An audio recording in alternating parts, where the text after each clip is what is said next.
Greetings. My name is Mark Gura. My co-author Michelle Haken and I created the book Creative SEL, Hands-on Projects to Foster Social Emotional Learning. This presentation offers a slice of what's between the covers and expands on the content as well. Among the 32 activities in the book, the project titled Our Two Environments, Built and Natural, and How They Make Us Feel, stands out for relevance, appeal to students, and ease of implementation. The following is an interview with Ms. Clemencia Acevedo, contributor to this activity. Clemencia teaches in a public school in Harlem, New York City. Okay, well, here we go, Clemencia. Good to see you again. Good to see you too. So thanks for joining me this afternoon.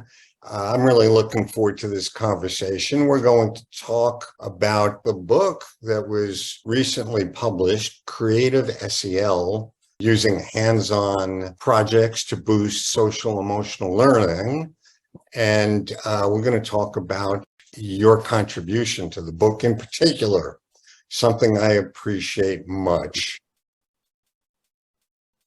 This book features 32 project-based activities.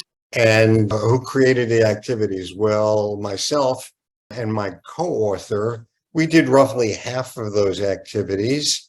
And we wanted to be very inclusive with this book. We didn't want to do the whole thing. So using our various networks to reach out to colleagues, we put out the word.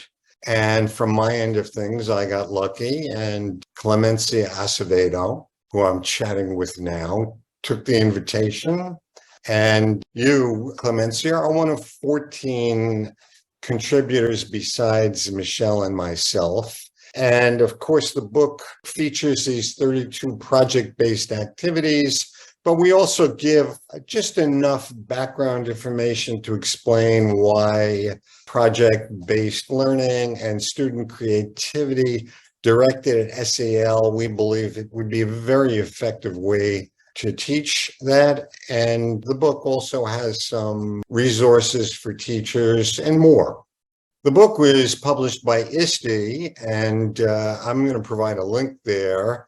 Colleagues interested, they can go to the ISTE Books site, and ISTE is offering for free the first chapter and the table of contents. And if you want to find out more about using creative projects as a way to foster learning SEL, I highly recommend you look at those two things.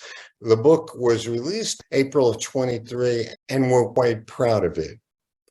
So, having said all of that, you and I collaborated on one of the 32 projects, which we titled Two Environments, Diptych. Diptych is a two-part side-by-side work of art, natural versus built environment. So let's talk a little bit about teaching SEL and SEL in your classroom. And how long have you been a teacher for now, Clemencia? I just finished my 10th year. I'm a special education teacher. In the last years, I have been in self-contained settings in middle school. This year, science and ELA, but in previous years, science and math. Great. You're a veteran. I think 10 years in the classroom makes you a veteran. I think also that you have the kind of classroom environment that interests me in particular. It's urban. You teach in Harlem, which is where I taught. I was a middle school art teacher in Harlem for almost 18 years. So SEL is part of what you do, I gather, and you like to focus your students not just on the curriculum, but on understanding the world they live in, the world beyond the classroom. How did you come to that? A major part of teaching is finding activities in which the kids will engage in, and taking the kids outside the classroom always helps. For me, as an individual, the worst thing is to be doing something that is very boring, that has no meaning. That I visit places so that it's not boring for them, but it's also not boring for me. I also make sure that as an individual, I grow in that process and that I enjoy what I do. So I share with them that I look for different ways to have fun activities in the classroom, and that it is their job also to put effort in the activities that I put for them. At the end of the day, they agree with me. The end goal of education is always to help the kids be prepared to challenge the world in which they will be living as adults. So one of the big components for them is to expose them to see what's beyond their neighborhood. I know in New York City, we have a diversity of people who have different value sets, they practice different religions, and I want them to feel comfortable navigating those communities so that when they are adults, they are able to work and collaborate with people who do not look like them. Sometimes it takes training to be curious, to explore different things. So even the simplest thing of going to the park, the local park, and just observing what's out there, and based on their observations, investigate more to build knowledge and curiosity. Well, it sounds to me like SEL is very strong in your classroom. I'm just guessing that in your school or any school, a lot of the teachers, they've heard of SEL, they're probably interested in it, but they probably haven't come to a lot of ways to make it real in their teaching. Most teachers go into the profession because they have this ideal of, let's make a difference in education. We come into the profession as caring teachers, but I have learned over time that teaching, it's not an easy job, and it's always requiring so many skills for us to have. There is another component, the human understanding of how to work with children, with kids. That's the emotional part.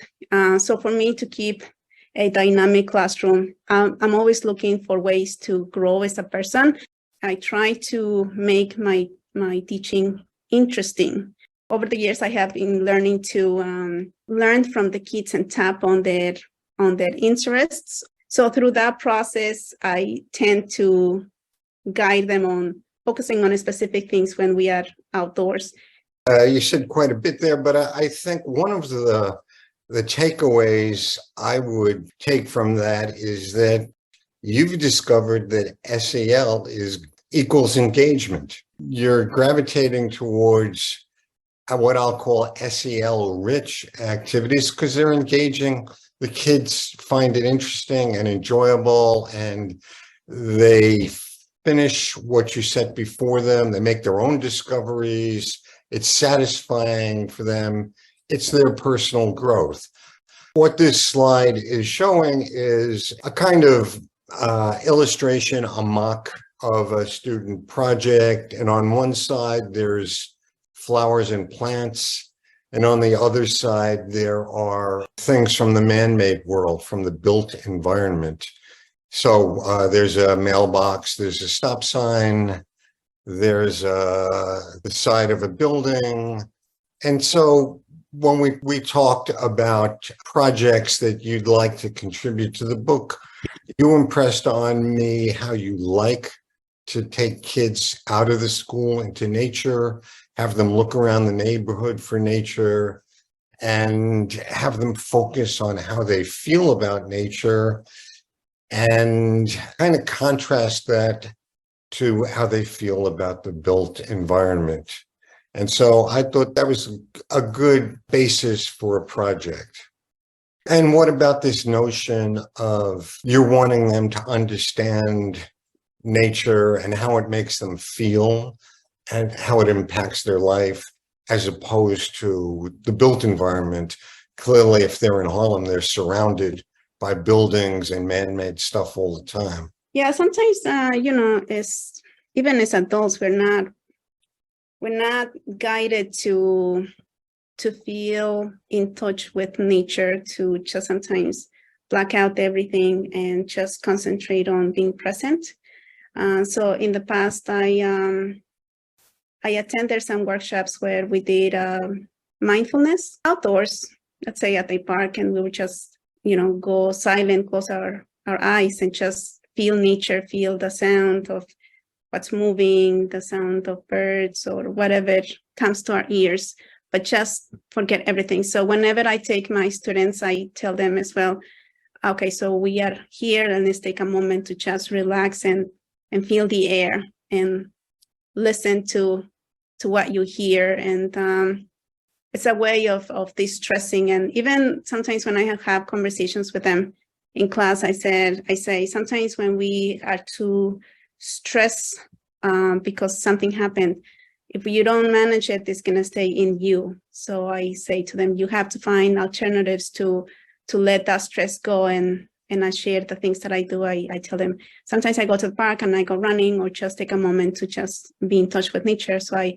give them the suggestion, you can do that as well. Or even if you're in the class and something happened, just think about what you can do to calm down so that you can move on to the next activity. That's a skill sometimes that we don't learn in life. And that's why sometimes we have so many issues as adults. So mindfulness is a good part of this. You're asking kids to be mindful of nature. Maybe they're even recalling some of what they experienced and felt when they were out in nature, when they're having a hard time of it emotionally back in the school. Mm-hmm. Yeah. So that's one component of being outdoors with them, especially at parks.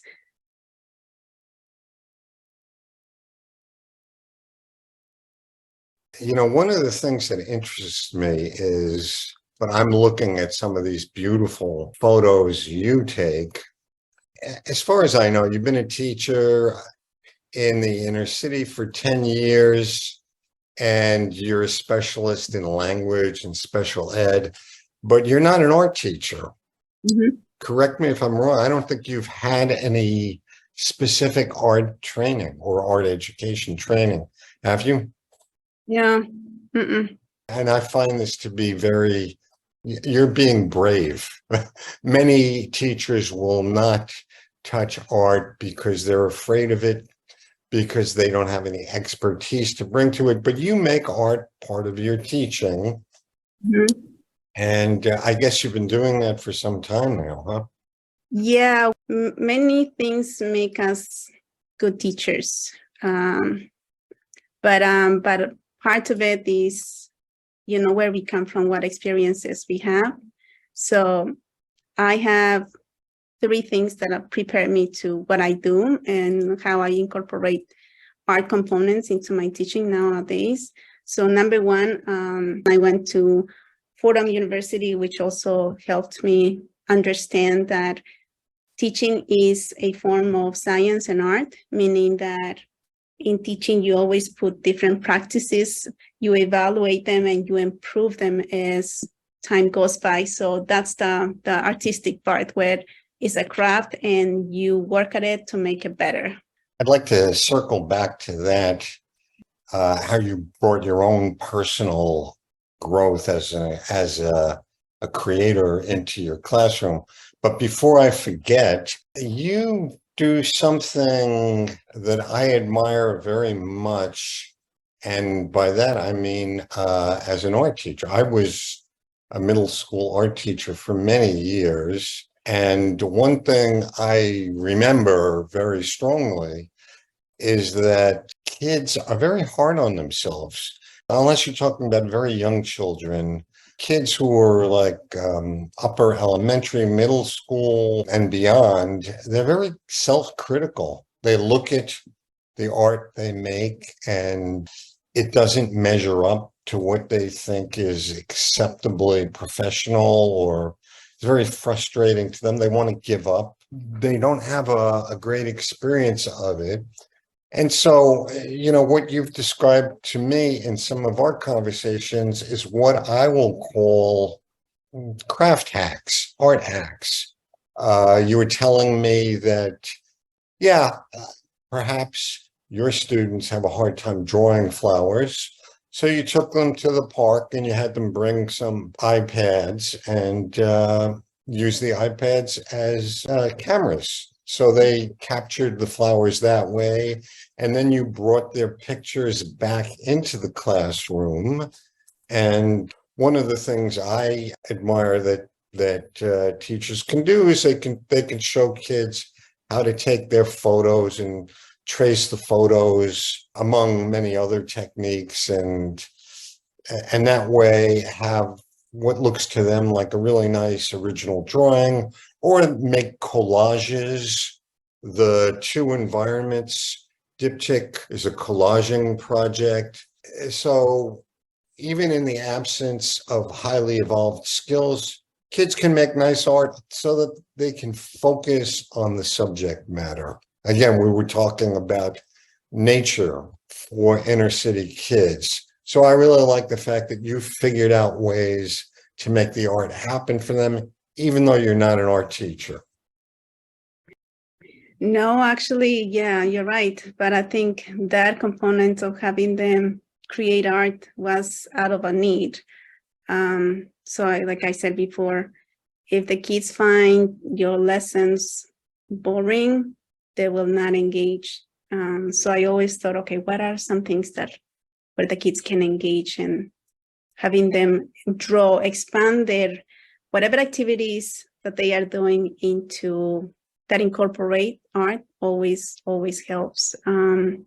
But you talked on how we can incorporate technology in the lesson. So for years, I have been using technology in the classroom, such as using the iPads, go to the park and take pictures of things that they are, or items that they are interested in, and then coming back to the class and drawing them so that they can pay attention to detail, and then creating a writing piece around it. But for me, I always try to focus on core skills first before I integrate art. And I see art as a component for them to expand on their learning. I always tell them, okay, so you go ahead and draw something that talks about what you're learning, and then pay attention to detail to what you are drawing. Well, I think you very wisely see the place of art in your classroom. It's highly engaging, and you put it at the service of literacy learning and other things. So we might call that arts integration. And I think it's a terrific way to have art authentically part of the overall learning experience. So there's one last thing I wanted to chat with you about. It's something that I think is really important. So many of our colleagues, and I'm thinking about in-service teachers, they feel they've gotten the message that their job, and I know most of them are very sincere about doing their job, but they view their job kind of as it's all work and it's no growth for them personally. In other words, I think appropriately they see their job as supporting student growth emotionally. Now that we're involved in SEL, it's student emotional growth, student expression of creativity. But what about the teacher herself? I think we've overlooked this in our society. That I know, speaking for myself, I grew as an individual and as an artist through my many years as an art teacher. I have an ex-student from when I was teaching graduate school for in-service teachers. He's a songwriter, and he's brought that into his teaching, and he's grown as an individual and a songwriter through his teaching. And I can think of many instances, and I sense this about you too. I know what your interests are because I see you post them on Facebook as well as talk to you. You're interested in becoming more of a writer and more of an artist. and more of a philosopher. You've put yourself on a growth track, and I think you've very adeptly managed to marry your teaching with your personal growth. So maybe you'll comment about that just a bit. We have to make sure that we as individuals grow in the profession so that we are skillful enough to make magic happen in the classroom. And it takes a lot of investment, and sometimes it's monetary investment. It takes a lot of energy investment, and I think sometimes we have to make choices on what we want. I invest my time to take advantage of professional learning opportunities and be successful in the classroom. You just shared with us a wonderful line that one of your goals is to make magic happen in the classroom. I love that. And yes, so if you want to make magic happen in the classroom, you have to learn a bit about how to be a bit of a magician. Or we have to be magicians. Okay, well, to wrap this up, I thank you again for contributing the activity. And the name of the activity is? Our 2 environments built and natural in how they make us feel. Be sure to check out the links provided for more information on the book and the ideas and approaches around which it was created.